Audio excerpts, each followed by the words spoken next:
Hey guys, let's talk about tonight's episode of The Walking Dead.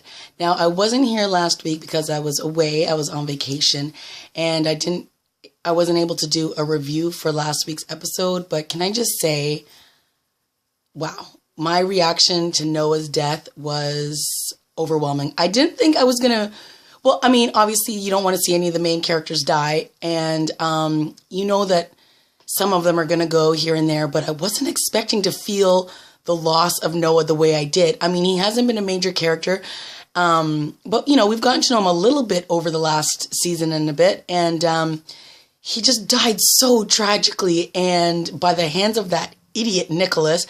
I just was so disappointed that he died, and so violently. Oh my God, it was just terrible.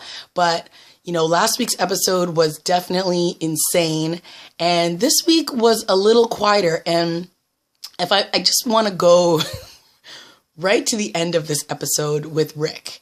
And I will say right off the top, I'm not a really big fan of this Jesse Rick spousal abuse storyline. I don't know. I think we all knew that he was going to be a bit of a douche, but I don't know if and I get why Carol is obviously invested.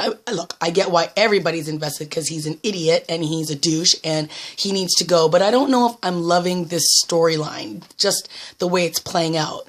If they want Rick and Jesse to get together, that's one thing. And I don't know. Something about this storyline is just making me roll my eyes a lot, because I'm just like, the husband is just so unbearable. Like, he's so terrible. Like, everything is just sort of playing into the hands of our people so easily. And I just don't know if I'm digging that. So that whole scene when Rick is in her house and then he leaves and he comes back and she's all like, would you do this for anybody? And he's like, no. I'm like, really? Really? You wouldn't do this for Michonne? You wouldn't do this for Carol? You wouldn't do this for any of the others? Yes, you would. So it just felt a little heavy-handed that they're trying so desperately to put these two together, and I just don't buy it. I am sorry. And to be honest, Rick is so off the reservation right now that I don't even want him near Michonne, because he's nuts right now. And that scene, the two of them fighting and then ending up in the middle of the street, and Rick just with his bloody face, pretty much saying what he should be saying to Deanna and her people, but he looks nuts. He's got blood dripping down his face, and he's like, he's basically saying, you guys aren't going to survive. This needs to be the new way. We need to dictate who stays and who goes. And she's like, oh, that is not more clear than right now. And he's like, me? Are you talking about me? And he's waving the gun back and forth, and everybody's standing around in a circle. And then, of course, Michonne out of nowhere just socks him in the head. And I'm like, yes, can somebody please stop the madness? So the fact that it was Michonne and she didn't say anything, she just looked up, and I was just like, thank you. And it's not that I want Rick to get punched in the face, but like I've been saying, Michonne is the only person that can knock some sense into Rick. Like, literally. And I'm not saying that these people are not delusional, like that they are not the worst, because they are. They are the worst. But Rick is like, look, they all need some PTSD. Like I said to somebody, there needs to be a shrink in this Alexandria, because they need to seriously have some downtime. And I get it. There is no time for downtime. There's walkers right at their doorstep, and Sasha is literally taking care of them.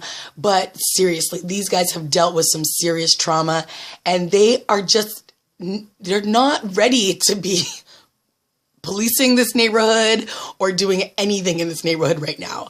So that ending scene to me was hilarious and awesome, because Michonne coming in and just socking him in the head was great. And it just needed to happen, because nobody else in that moment was going to be able to do anything to get Rick down from whatever high he was on. It's too funny. And the fact that Pete was still laying in the street, not like out. He was out cold because Rick was like killing him, was hilarious. So yes, I was talking about Sasha, and she again is on this journey where she's just hunting these the walkers. And there's one point where like there's a herd of them, and she's like sniping them and she's killing them, and then of course, Michonne and Rosita show up, and they're there, and they're there. And then she gets upset. She's like, I don't need your help. She's like, and at one point she said something like, you got lucky, or you got out of it, or something. It's like, I'm like, wait a second. She still lost her child. She still lost her husband. So she didn't really get out of this unscathed. But I think what she means is you've been able to turn the corner on all this grief and everything that she's feeling. Because obviously we know from seasons before, Michonne was pretty much where Sasha is and where Rick is right now, where she was out and she was literally walking with the zombies next to her. She was walking alongside them. There was that amazing episode where she just kind of went nuts and she slaughtered a whole bunch of them after realizing that she was kind of turning into them, and she didn't like the reflection that she was seeing sort of herself. And so in the scene where, they're being attacked, she starts having these flashbacks to that moment where she's been killed, like where she was killing a whole bunch of zombies. And I think it was sort of her seeing herself in Sasha and having to go. It's almost like a cathartic moment, I think. But Sasha was not pleased that Michonne showed up to come to her aid. And I think it's like one of these things where she's just going to have to deal with this on her own. She's got to get through whatever it is that she needs to get through. She lost her brother. She lost her lover. And she's back up in the tower and she's sniping these walkers that are getting really close to the wall. So she's doing her job, but she's just not healing in any way at all. And then, of course, we had Glenn and idiot Nicholas telling their tales at the same time, but obviously Nicholas is lying through his teeth, and Glenn is basically saying there was nothing I could do really, and I wish I could have done something differently, but he basically just took off, and that is why everybody died.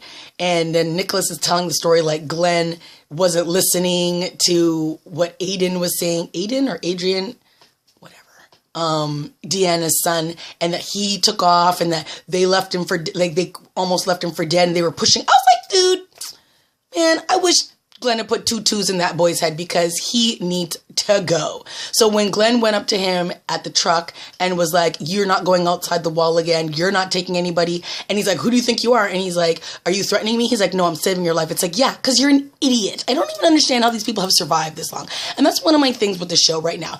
It's almost like they're making them so dumb that you're like, of course our people or Rick's people have to take over because they're dumb. But it's like, it's almost like they've made them so to the other side that we have to just root for our people, right?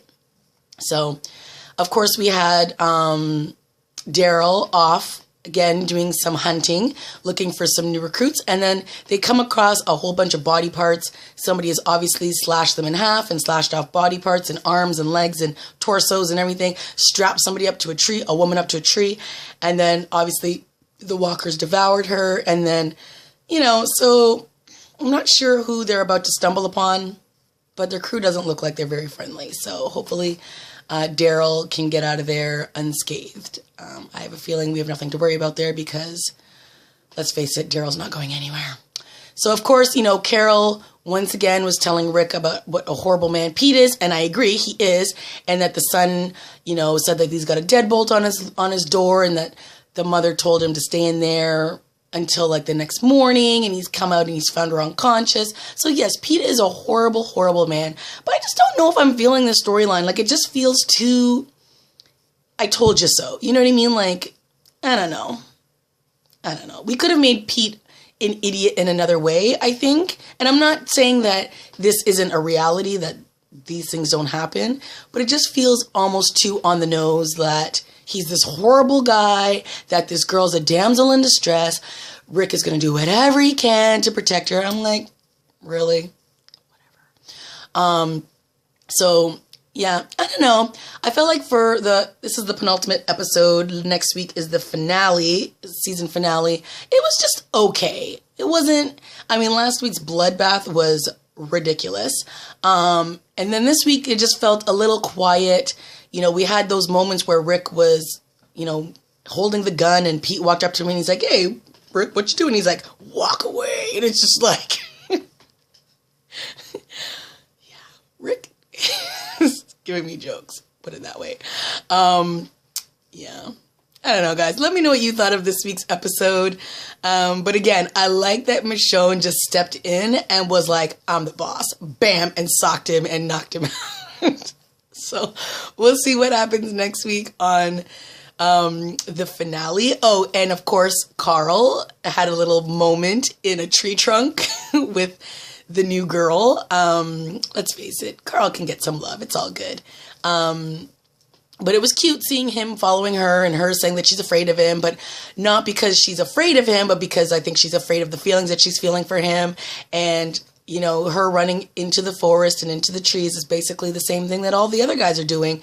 And that is, you know, getting back out there and being around the zombies, as weird as that sounds, right? And even Michonne was like, this is the first time I've been out since I've been in Alexandria. And then she even says it's like, with Noah dying, it's almost like she fell asleep in there. Like hasn't gotten to who she is, and she doesn't want to feel like that again. So her going and, you know, ultimately shooting a bunch of the walkers, I think was her way of getting back into the groove of things. But she did leave her katana. Sorry, guys. This doesn't roll off the tongue very well for me. Her katana back at the house, and even Rosita points that out. So, you know, we'll see if she pulls that out next week, which I have a feeling she will.